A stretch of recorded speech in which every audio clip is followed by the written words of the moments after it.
Avatar Meher బాబాకి జై. అందరికీ జై బాబా అండి. ఈరోజు బాబా వారు కర్మయోగం, భక్తి యోగం గురించి ఏం వివరించారో మనం తెలుసుకుందాం.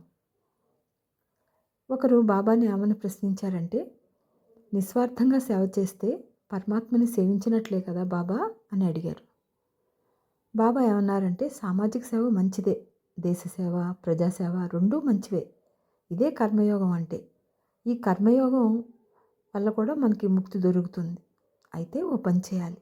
అదేంటంటే, నేనేదో సేవ చేసేస్తున్నాను, ప్రజాసేవ చేసేస్తున్నాను, దేశ సేవ చేసేస్తున్నాను అని విర్రవీగకూడదు. నేను చేస్తున్నాను, నా పని నలుగురు మెచ్చుకోవాలి అని ఎప్పుడైతే మీకు అనిపిస్తుందో అహంకారం వస్తుంది, అతిశయం వస్తుంది.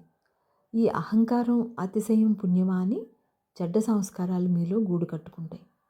ఆ సంస్కారాలను తుడిచిపెట్టాలంటే తల ప్రాణం తోక్కొస్తుంది. ఏ దేశానికి వెళ్ళినా ఏదో ఒక సేవ చేస్తున్న వాళ్ళు కనిపిస్తారు. కొందరు దేశం కోసం పాటుపడతారు, ఇంకొందరు తామున్న చుట్టుపక్కలకే తమ దృష్టిని కేంద్రీకరిస్తారు. ఈ రెండు రకాల సేవల్లో మనకి స్వార్థం కళ్ళకు కట్టినట్లు కనిపిస్తుంది. ఆత్మస్థుతి కనిపిస్తుంది. పేపర్లో పేరు పడాలని కొందరు తాపత్రయం, పెద్దల జాబితాలో చేరాలని కొందరు, మరికొందరు పేరు ఊరు కోసం ప్రాకులాడుతుంటారు, మరికొందరు మంచివాళ్ళం అన్న ముద్ర కోసం కొట్టుకుపోతుంటారు. ఇలా చేస్తే ఈ సేవ ఉట్టి దండగ పని. ఆ సేవకి విలువ ఉండదు, ప్రయోజనం ఉండదని బాబా స్పష్టం చేశారు. కర్మయోగం అంటే నిస్వార్థంగా చేసే సేవ. ఏదో ఎవరినో ఉద్ధరిస్తున్నామన్న భావన ఆమడ దూరంలో పెట్టాలి. దేవుడిపై మనస్సు పెట్టి నలుగురి కోసం పాటుపడాలి. అదే నిజమైన సేవ.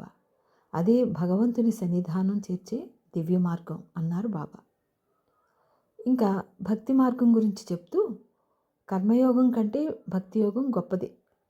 ఆధ్యాత్మిక మార్గంలో ముందుకు వెళ్ళాలంటే భక్తి యోగం మంచిది.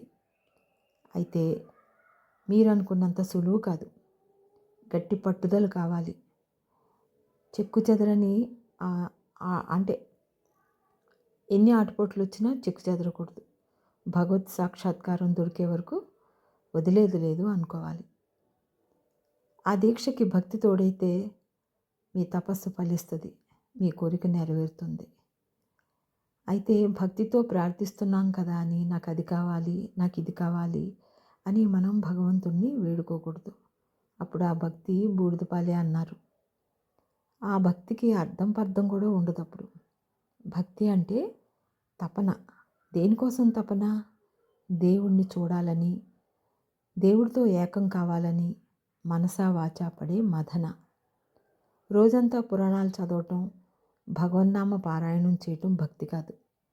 పురాణ పఠనం చేయటం, నలుగురి కోసం నామజపం చేయటం, నలుగురు మెప్పు కోసం భజన చేయటం, ఇవన్నీ కూడా మోసం, ముక్తి మార్గం కానే కాదు.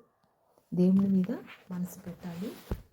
ఇతర ఆలోచనలని దగ్గరికి రానివ్వకూడదు. చుట్టుపక్కల ఏమి జరుగుతుంది అన్నది కూడా మనం పట్టించుకోకూడదు. రోజు ఒక 5 నిమిషాలు మనం మన ఆలోచనలకు తాళం వేసి భగవంతుడి పైన మనసును లగ్నం చేస్తే గురి కుదురుతుంది. 5 నిమిషాలు. ఒక్క రోజులో కాదు, క్రమక్రమంగా మనసు భక్తితో నిండిపోతుంది. ఆ భక్తి సాగరంలో ఈదుతూ దైవీ ప్రేమ పడవలో తేల్తారు. అదృష్టం అనేది చిటికలో రాదు. ఎంత గట్టిగా భగవంతుడిని ఆరాధిస్తారో అంతగా భక్తి పెరుగుతుంది. భక్తి పెరిగే కొద్దీ భగవంతుడికి దగ్గర అవుతాం. భక్తి యోగంలో సాధకుడు దృష్టి అంతా భగవంతుడిపైనే ఉండాలి, ఏది పట్టించుకోకూడదు. ఇదే భక్తి యోగానికి, కర్మయోగానికి మధ్య ఉన్న తేడా అని చెప్పి బాబా చెప్పారు. కర్మయోగంలో దృష్టి ప్రాపంచిక వ్యవహారాలపైన ఉంటే, భక్తి యోగంలో ప్రాపంచిక బంధనాలని పట్టించుకోకుండా ఉండటంలో ఉంటుంది. ఇది కర్మ భక్తి యోగాల మధ్యన తేడా అని చెప్పి తెలియచేశారు. అయితే ఈ రెండింటిని కర్మయోగం చేస్తూనే భక్తి యోగాన్ని పాటిస్తే బేషుగ్గా ఉంటుందని చెప్పారు. ఈ 2 యోగాల సాధన నేను చెప్పినట్లు చెయ్యాలి. నిస్వార్థంగా, ప్రతిఫలాపేక్ష లేకుండా కర్మయోగాన్ని, దైవచింతన తప్ప మరొకటి లేని భక్తి యోగాన్ని సాధన చేయాలి. అలా చేస్తే ముక్తి లభిస్తుంది అని బాబావారు తెలియచేశారు. అవతార్ మెహర్ బాబాకి జై.